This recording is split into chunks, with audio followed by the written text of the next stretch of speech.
Audio Jungle.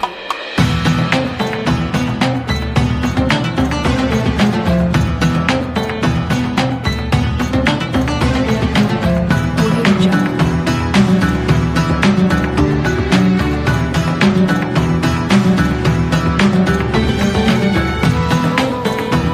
Audio Jungle.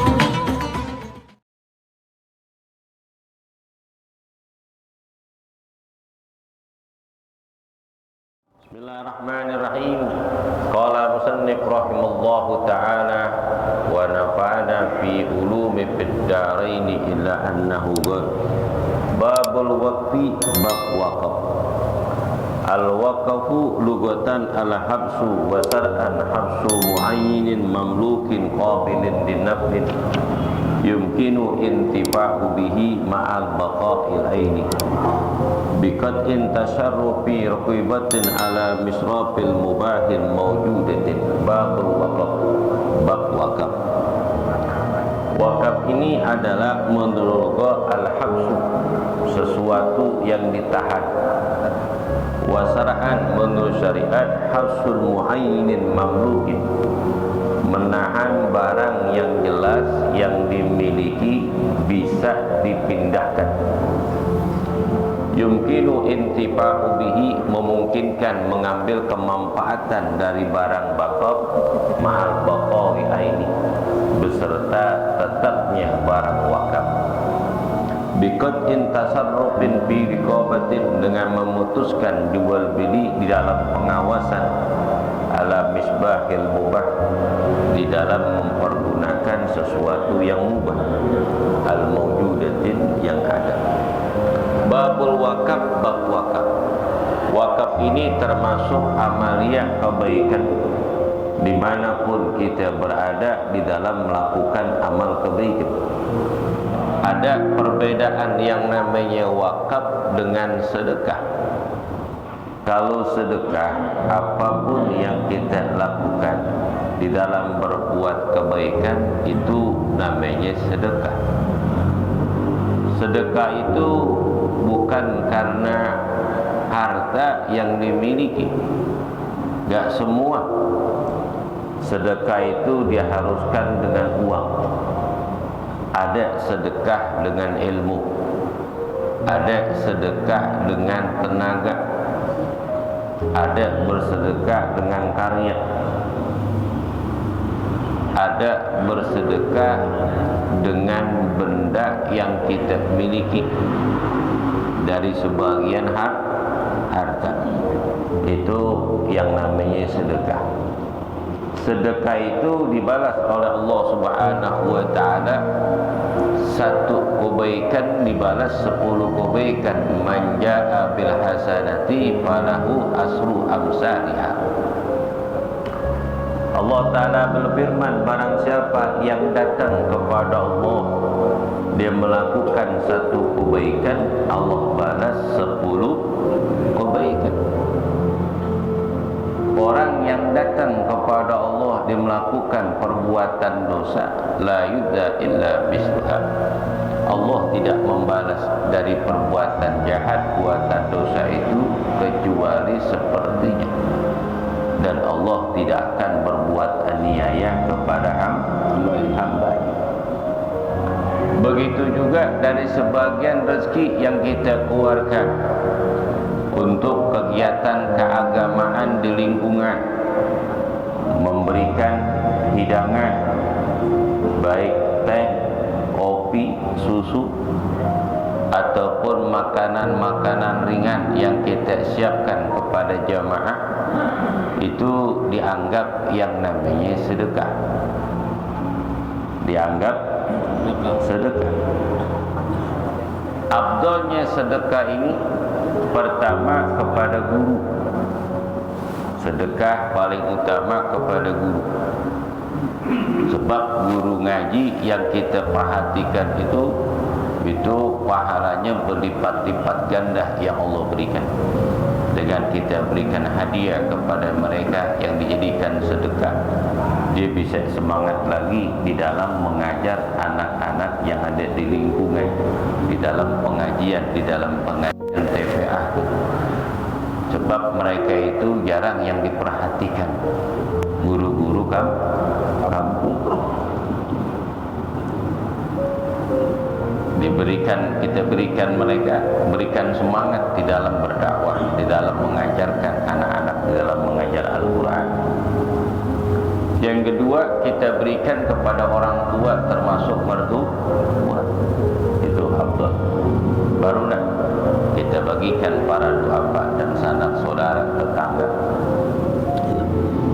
Dibalas Allah Ta'ala satu kebaikan yang dilakukan, dibalas Allah Ta'ala 10 sampai 700 lipat ganda. Masalul ladzi yunfiquna amwalahum fi sabilillah kamathali habbatin ambatat sanabila fi kulli sumbulatin mi'atu habbah wallahu yudha'ifu liman yasha' wallahu wasi'un 'alim.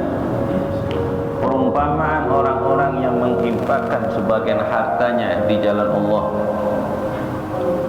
sama seperti satu benih yang tumbuh pohon menjadi 7 tangkai. Dari 7 tangkai itu berbuah 100 buah, dan Allah melipatkan ganda pahala bagi orang yang Allah kehendaki, dan Allah Ta'ala maha luas karunia-Nya. Jadi sama seperti pohon, satu pohon yang tumbuh 7 tangkai, dari 7 tangkai itu satu tangkai 100 buah. Allah balas itu kebaikan sampai 700 lipat ganda menurut kadar keikhlasannya. Wallahu yudha'ifu liman yasha', dan Allah melipatkan ganda Allah yang Allah kehendaki. Seperti berikan orang tua itu bisa 1000 pahala yang Allah berikan. Begitu juga berikan kepada guru yang mereka mengajar di masjid dan di mushola, tidak mengharapkan sesuatu apapun kecuali keridhaan Allah Subhanahu wa Ta'ala. Begitu juga yang namanya sedekah, sedekah yang ringan, tidak mengeluarkan biaya dan tidak capek. Ada sedekah apa pusat, senyum aja dapat pahala. Senyum, asalkan senyum, jangan metiang listrik. Itu namanya seleter lebih, seleter lebih, kilo kurang. Itu pahala yang mengandung keberkahan, menyambung silaturahmi, ada mawaddah bainana wa bainakum, ada rasa cinta perhatian di antara kita. Senyum. Ini kadang-kadang ketemu orangnya senyum aja kagak, mukanya dilipet. Jangan. Kalau kita punya masalah yang kita hadapi dalam kesulitan, tetap wajah kita dalam keadaan ceria dan tersenyum kepada orang lain. Junjungan Nabi Muhammad SAW sebagai uswatun lana, sebagai contoh teladan yang baik. Ketika sebelum wafatnya Nabi SAW, Sayyidah Aisyah ditanya oleh Abu Bakar Siddiq dan sebagian daripada para sahabat, bagaimana keadaan Rasul ketika akhir hayatnya. Satu bulan sebelum wafatnya Nabi Muhammad SAW, di dapurku tidak ada yang namanya asap. Sebulan sebelum wafatnya Nabi, kata Sayyidah Aisyah, selama 1 bulan di dapurku tidak ada asap, berarti tidak masak. Apa yang kau makan wahai Aisyah dengan Rasulullah? Yang aku makan 1 hari cuma 3 korma. Bayangin aja, kita kue cucur 4 aja masih lapar. 3 korma. Ini Nabi makan 3 korma. Nabi. Apa kata Sayyidina Aisyah? Ya Rasulullah, kenapa engkau bikin susah seperti ini? Kau memaksakan dirimu dalam keadaan susah. Bukankah engkau adalah seorang Nabi dan Rasul? Jika engkau menadahkan kedua tanganmu kepada Allah, Allah akan berikan apa yang kau minta. Hidupmu tidak akan susah. Apa kata Nabi? Ya Aisyah, andai kata aku mau, aku mohon kepada Allah, aku akan menjadikan itu lereng-lereng gunung dari Mekah sampai Madinah akan dijadikan emas, akan dijadikan emas untuk dakwahku. Bisa aja, tapi aku malu kepada Allah Subhanahu wa Ta'ala. Aku ingin dibela agama yang kubawa ini, yang membela adalah umatku. Dari sebagian harta, pikiran dan tenaganya. Alhamdulillah. Ketika diadakan khol malam, Al-Imam Ma'arif bin Al-Qutub Al-Habib Abdul Jadir bin Ahmad Bilbagi, pendiri pondok pesantren Darul Hadis, ketika saya belajar di sana. Ketika itu Habib Abdullah bin Abdul Jadir Bilbagi, beliau menghimbau kepada murid-muridnya untuk mengeluarkan sebagian hartanya. Sedangkan murid-muridnya itu kebanyakan orang-orang lereng gunung, orang-orang kagak punya. Tapi biar mereka dapat barokah seorang imam, seorang alim, arif billah. Tiba-tiba ada orang datang kaya raya, bilang, ya Habib, aku punya harta yang banyak. Biaya khol di Malang berapa? Biar aku tanggung sendiri. Kata Imam Al-Arif Billah Muhaddis Abdullah bin Abdul Jadir begini, aku minta kepada murid-muridku supaya muridku itu mendapatkan barokah. Kalau engkau yang tanggung semuanya, muridku tidak mendapatkan barokah dari gurunya. Biarkanlah muridku yang membawakan sayuran, yang bawa beras, yang bawa ayam, supaya mereka dapat keberkahan dari abahku. Tuh, luar biasa. Orang ini ditolak.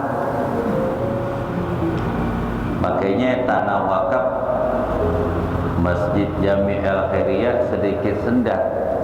Kenapa? Karena kepengen Allah orang-orang sekitar ini mendapat bagian wakaf walaupun cuma sejengkal, supaya pahala kita mengalir. Karena Allah pengen kita ini akan dibangunkan istana nanti dalam surga dari sebagian rezeki yang kita punya walaupun cuma sedikit.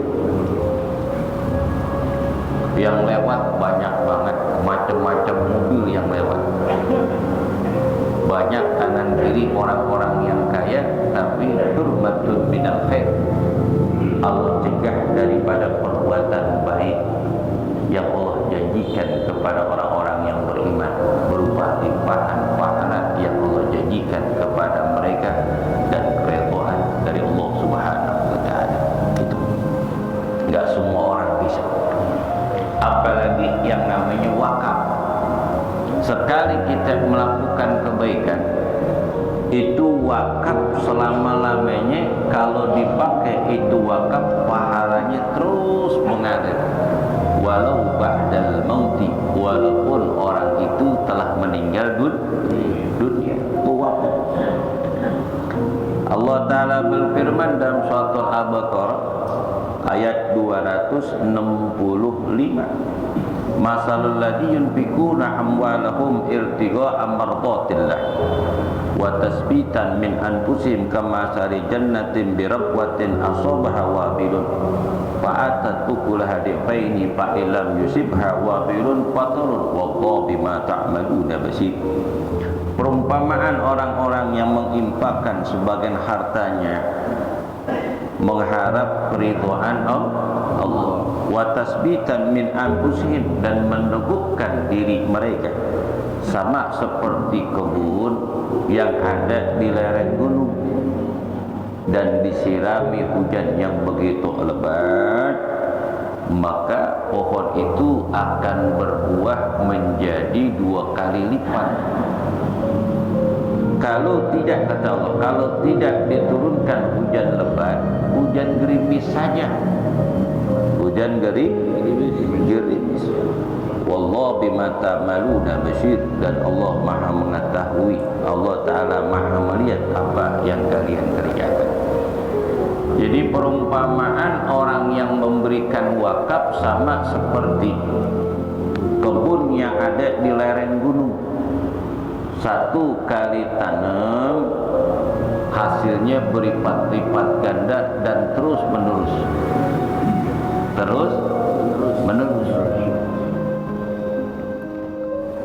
Begitu guys, seorang suami mencari nafkah kemudian diberikan dari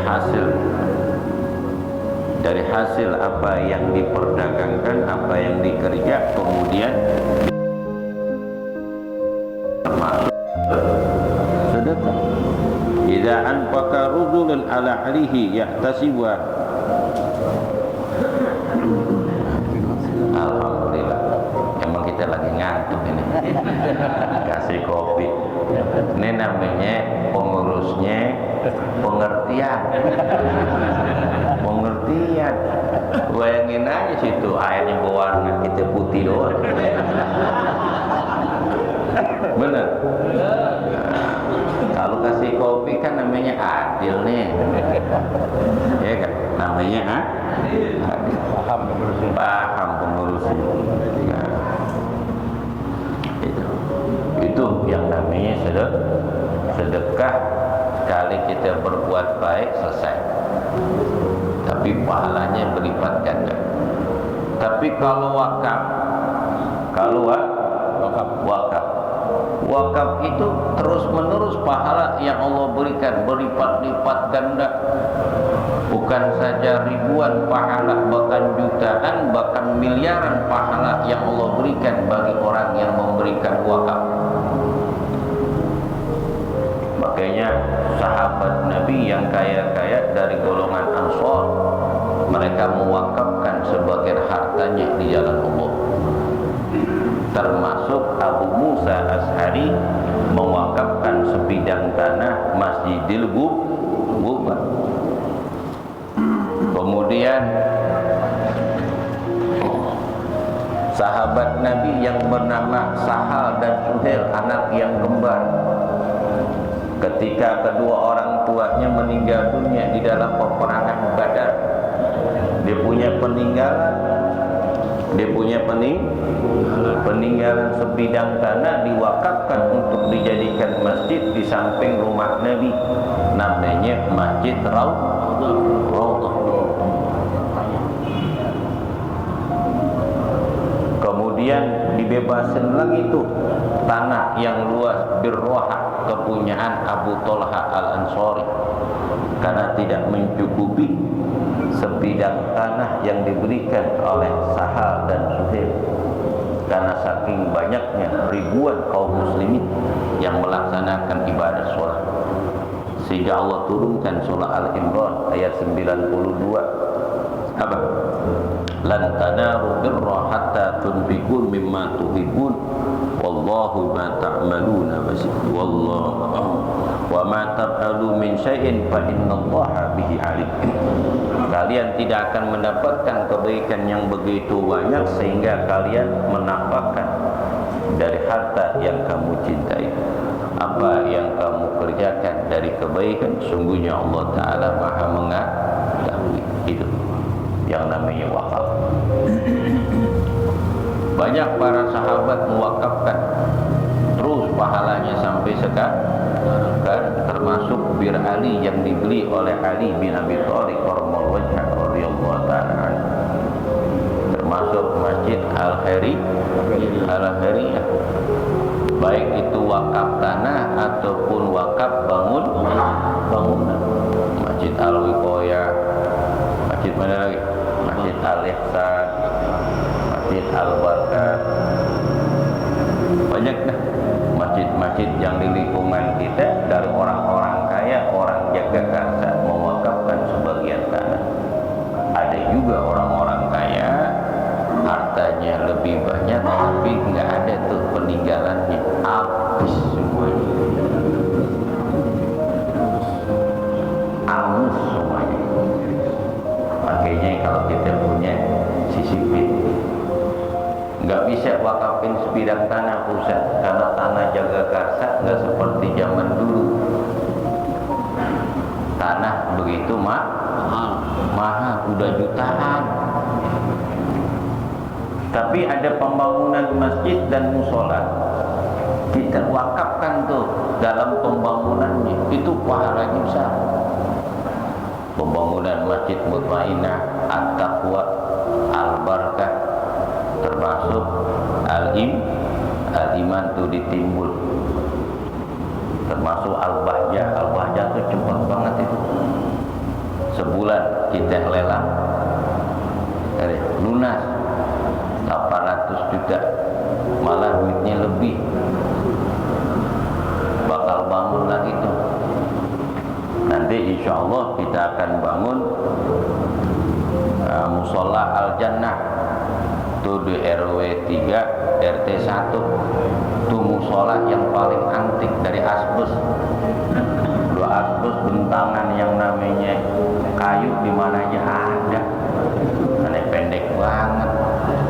Saya ngajar di sininya kamar mandi, kamar ruang wudhu. Tapi saya betah aja ngajar situ. Udah 15 tahun. Udah bongkar aja nih, jelek banget kata kita. Tapi orangnya kompak-kompak. Kalau konsumsi itu makan enak banget, makanya gue betah gitu. Tempatnya musolanya rombeng, tapi kompak banget tuh dia. Itu Suyono tuh sama si Ipul itu. Nanti habis lebaran haji kita bongkar aja dah. Saya ngumumin dari sekarang, masa 2 bulan gak ada rezeki, gope aja kita gak sisipin. Tuh amal jariah yang namanya wakaf, yang namanya.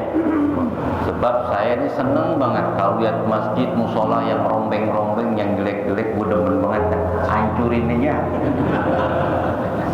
Ya, di Jagakarsa masjid rombeng-rombeng kita hancurin aja. Kenapa?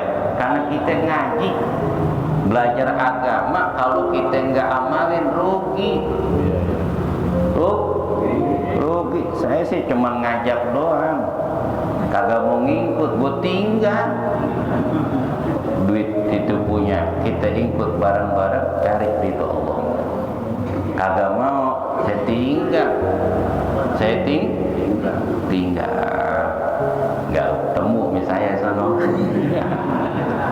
Masing-masing sana rugi di sana ala berbaca.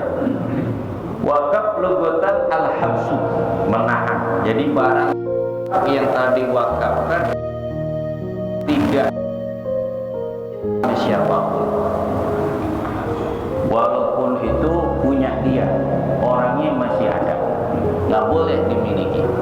Seperti guru kita Haji Mursidin, beliau punya wakaf musola Asyakirin, orangnya ada, orangnya masih ada. Itu dicegah hartanya karena milik Allah dipergunakan untuk ibadah.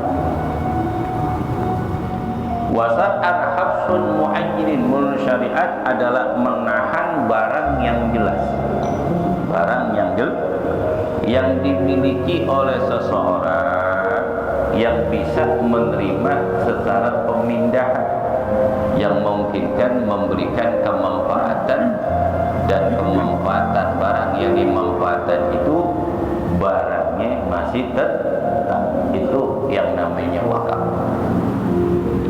Habsun mu'ayyinin, habsun mu'ayyin, menahan barang yang jelas, seperti sebidang tanah wakaf untuk jadikan madrasah, ataupun solokan air yang kecil kemudian diwakafkan dilebarin lagi, ataupun pembebasan lahan buat jalan milik kita bersama.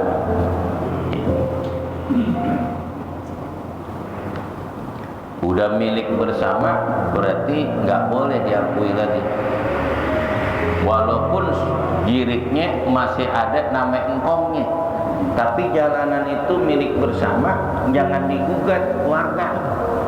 Ini warga dari sono ke sini, jalan ini dan itu masih jamin jalan engkong saya, jiriknya ada sama saya jual, jangan.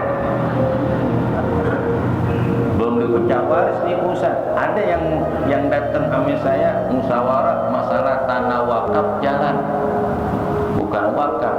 Kata dia, bapak saya pusat, engkong saya jual tanah yang ditempatin tapi jalanan nggak dijual, nggak mungkin.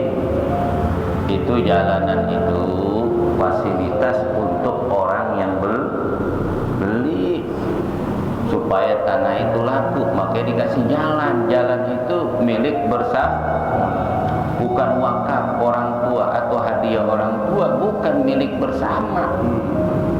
Dengan adanya jalan, akhirnya dijual harga yang tinggi. Coba kalau jual tanah bulat lebar gitu, murah, dikamplingin mahal nggak? Itu tanah yang sisa jalan milik bersama, orang yang tinggal di situ jangan dijadikan pecah waris lagi, diomelin melurah.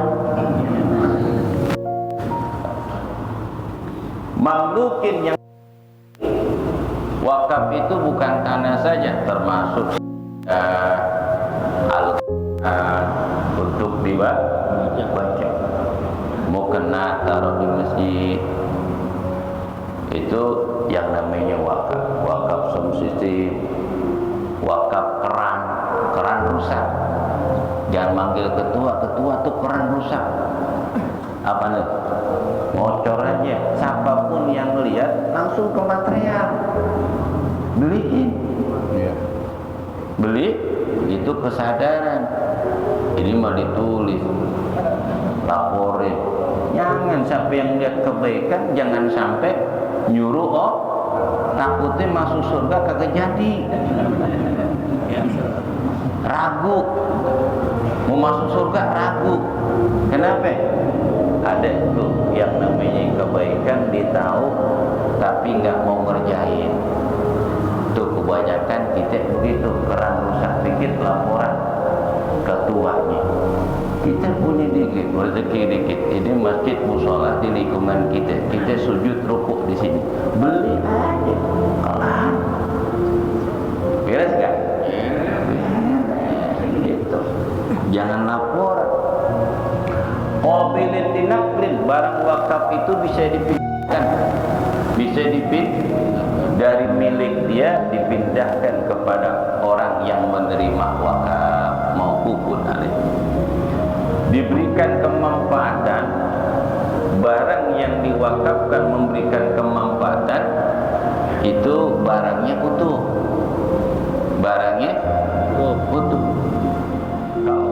Wa maupun barang wakaf wasigatun dan sigah. Surutul waqifi, syaratnya wakaf, syaratnya orang yang mewakafkan istani ada dua, ikhtiar. Pertama, tanpa ada paksaan, dengan sukarela.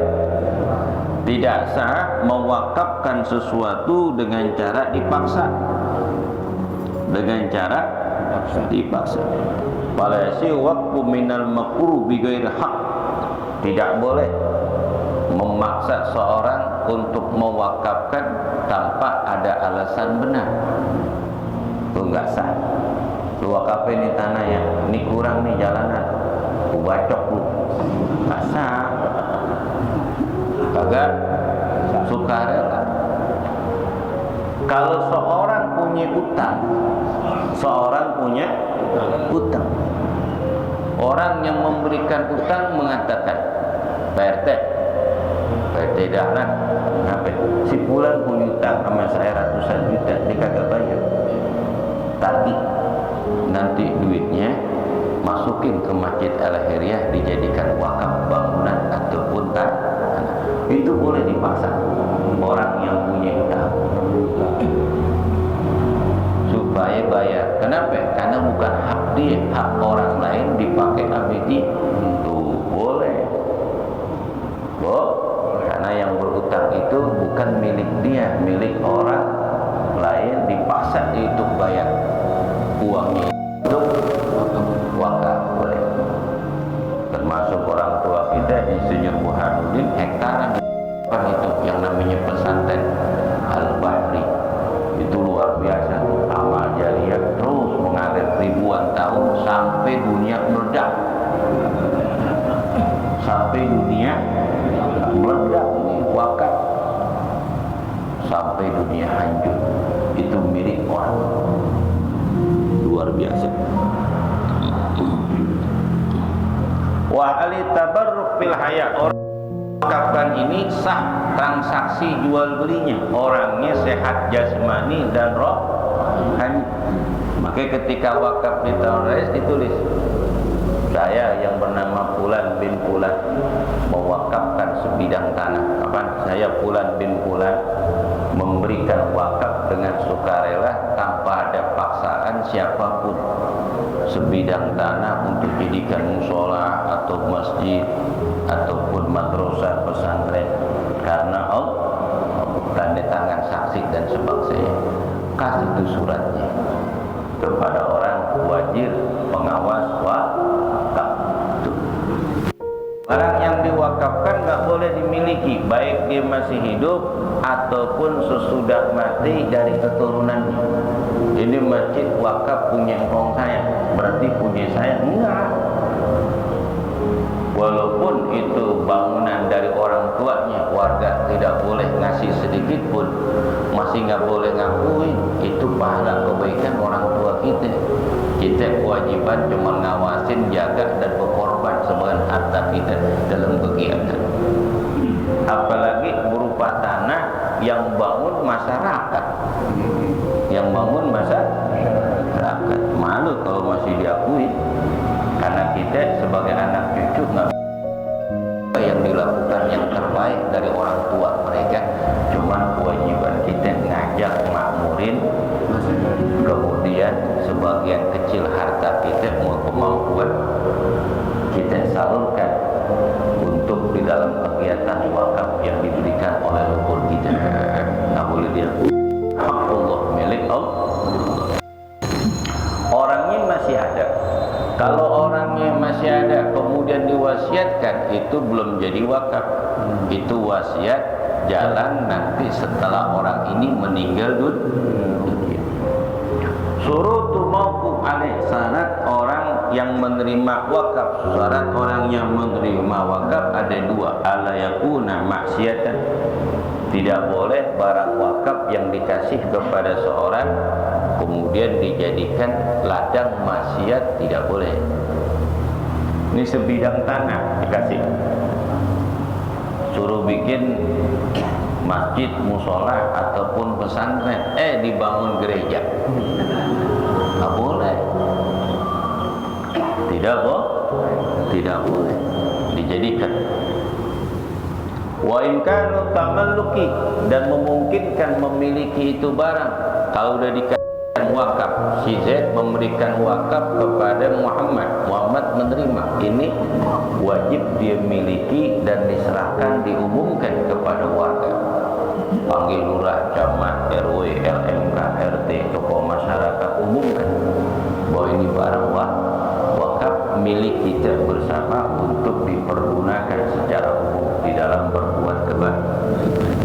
In kana muayyan, kalau memang wakaf itu telah jelas pergunaannya. Surutu mauquf, syarat barang yang diwakafkan sama niat kaunuhu muayyanan, barang yang diwakafkan itu jelas, itu berupa Quran, termasuk acara 7 hari, 40 hari, 100 hari kan ada wakaf yasin. Wakaf yasin Dibilangin para jamaah yang hadir, saya ucapkan ribuan terima kasih. Ini ada wakaf Yasin dari keluarga kami. Ketika bapak ibu baca, doain orang tua kami yang telah wafat. Itu dikasihkan cuma-cuma. Jangan beli, jangan beli. Ada lagi tuh orang ngasih fotokopian apa? Doa-doa pikiran di fotokopi, iya, dibagiin. Ini satu berapa ya? 5.000. Menang dia, untung, rugi dia. Untung di dunia, tapi rugi di akhirat. Kasih aja. Ya, fotokopi berapa sih dijual 10.000 selembar? Tidak boleh, jangan. Qaluha mamlukan barang yang diwakafkan miliknya. Kalau milik orang lain nggak boleh. Tidak boleh. Wa qalu qamilan linaqdin, barang yang wakaf ini bisa dipindahkan dari tangan orang yang wakaf pindah ke tangan orang yang memberikan wakaf. Dipindah. Kalau umpama udah nggak layak di lingkungan ini karena gedung-gedung kemudian penduduk udah nggak ada, bisa dipindahkan. Tapi dengan cara musyawarah kebersamaan. Itu banyak tuh wakaf tuh kayak seperti di Jalan Kapi 1 dekat toko apa tuh yang rame, dekat Bandar Sono ada masjid dari Kuningan, dari Kuning pinggir jalan cakep, dibeli wakaf kemudian dibangun 2 lantai bagus banget. Sampai sekarang digembok. Cibedak, Kampung Badak, Rawa Badak, dekat Portun. Itu kan sayang-sayang kemanfaatan. Jadi bagaimana umpama musola masjid dipindahin ke daerah? Pertama, datang ke toko masyarakat dan asatid. Itu tempat ibadah gak? Kalau memang butuh, ini ada tanah wakaf, saya serahin, diawasin bangunan dan pembelian lahan, diserahin.